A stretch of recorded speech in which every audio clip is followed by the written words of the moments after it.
నేను అనునిత్యం ఆలోచిస్తున్నా, రాయలసీమ రుణం ఎట తీర్చుకోవాలి. నేను కూడా పుట్టింది రాయలసీమలో, పుట్టా రాయలసీమ బిడ్డ. ఈ రుణం తీర్చుకోవాలనుకున్నప్పుడు రాష్ట్రాన్ని అభివృద్ధి చేస్తాం.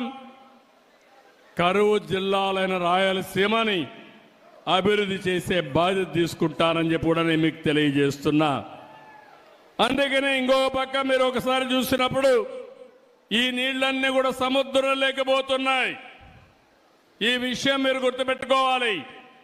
ఈ సంవత్సరం 5,000 టీఎంసీ నీళ్లు వర్షాలు వచ్చిన తర్వాత సముద్రంలోకి వెళ్ళి, ఈరోజు మనం చూస్తే బాగా వర్షాలు వచ్చినప్పుడు నీళ్లన్నీ సముద్రం లేకపోతున్నాయి. వర్షాలు లేనప్పుడు కరువు కాటకాలతో మనం ఇబ్బంది పడుతున్నాం. ఈ రెండు కూడా అనుసంధానం జరగాలంటే, కరువు రహిత రాష్ట్రంగా తయారు కావాలంటే నదుల అనుసంధానమే ఏకైక మార్గం.